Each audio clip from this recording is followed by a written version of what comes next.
किसानों की मांग के अनुसार एमएसपी तय करने से लेकर एक कमेटी बनाने की बात कही गई थी। 2022 में किसानों की आय दोगुनी करने की बात भी हुई थी। विदेश से कालाधन कितना वापस आया, ये सारे सवाल जनता के हैं, लेकिन इनके जवाब गोलमोल मिलते हैं।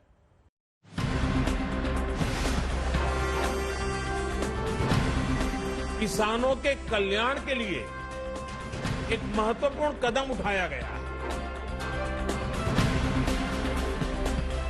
गंगा किनारे नेचुरल फार्मिंग को प्रोत्साहन दिया जाएगा।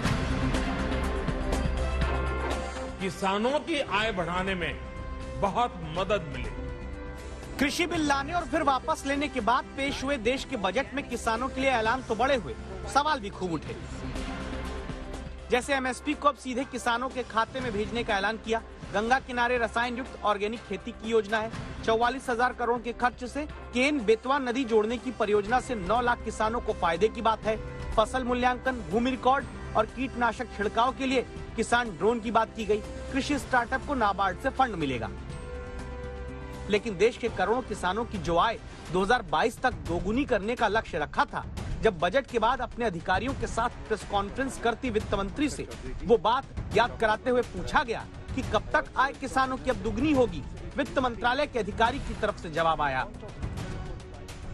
So if you look at the amount of minimum support prices that have been handed out to farmers in terms of the food grains procured from them, as well as the quantity of food grains procured from farmers, it does suggest very strongly that we are well on the way to helping farmers substantially improve their income. इसके बाद वित्त मंत्री ने भी जवाब दिया, लेकिन आय कब तक दोगुनी होगी, जबकि तय लक्ष्य का साल आ गया। इस पर खुलकर साफ जवाब नहीं आया, सिवाय इस बात के कि कार्य प्रगति पर है। ठीक उसी तरह जैसे विदेश से काला धन लाने का मुद्दा 2014 के चुनाव से भारत की जनता के सामने खूब उछाला गया। बजट के बाद जब सवाल हुआ कि विदेश से कितना काला धन आया, कोई आंकड़ा है क्या, तो जवाब यहाँ भी मिला, कार्य प्रगति पर है। शेयरिंग ऑफ इंफॉर्मेशन विदेश से, स्विट्जरलैंड से 2018 के बाद में से शेयरिंग हो रही है। विदेश में जो अकाउंट्स है उनमें कितना पैसा पड़ा हुआ है उनको वापस ले आने के लिए। वो शेयरिंग के मुताबिक जो इंफॉर्मेशन आते हैं उसके ऊपर we are working every account by account.